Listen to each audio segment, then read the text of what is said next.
This is the story of a cruel prince and a small village that changed his heart forever. Far from the grand palaces and golden halls, there was a small village, simple houses, dusty roads, hard-working people. The villagers woke up before sunrise every day. They worked in fields, they shared food, they helped each other survive. Life was not easy, but it was honest. Above this village ruled a young prince. He was born into wealth, born into power, born into comfort. He had never walked barefoot on hot soil. He had never slept hungry. He had never waited for rain to save crops.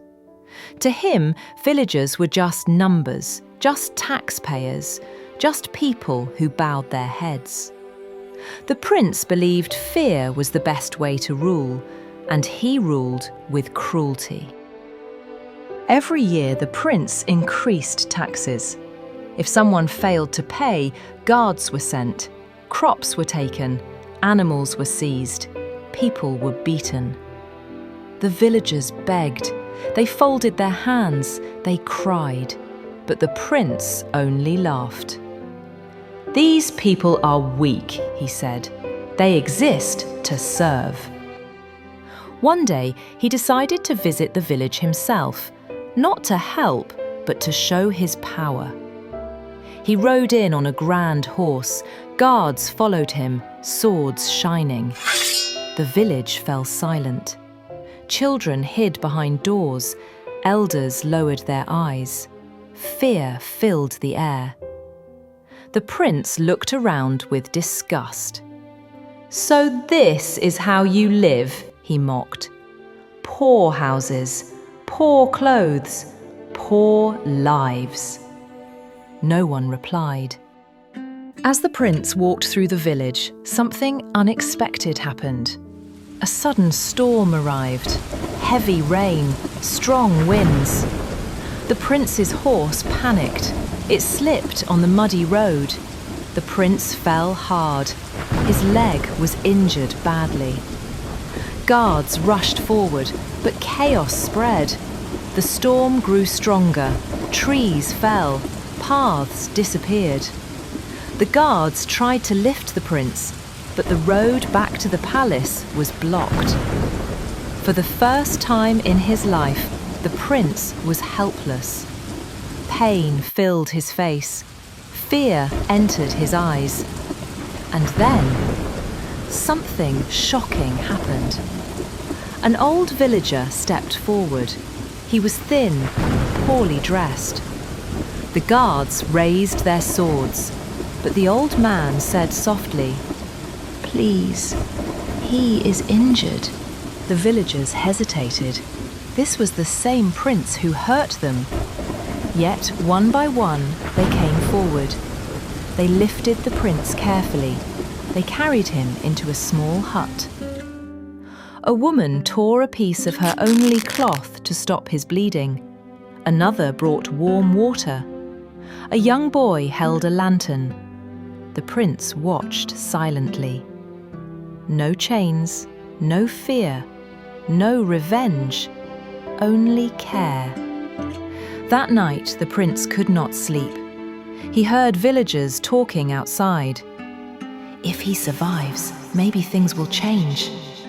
If not, may God forgive him." No hatred, no curses. The prince felt something strange in his chest. Guilt. For the first time, he saw their faces clearly, not as servants, not as weak people, but as humans. A child offered him water, the same child whose family's crops were taken last winter. The prince's voice shook as he whispered, "Why are you helping me?" The boy replied, "Because my mother says pain makes everyone equal." Those words hit harder than any sword.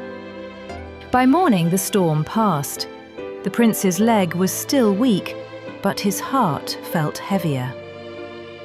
Before leaving, he asked the villagers to gather. They stood quietly, unsure what would come next. The prince slowly stood up. His voice was not loud, not commanding. It was broken. "I ruled with pride," he said. "I ruled with cruelty. And yet, when I fell, you lifted me." Tears filled his eyes. "I took from you, but you gave to me." The guards looked away in shock. The villagers stood frozen.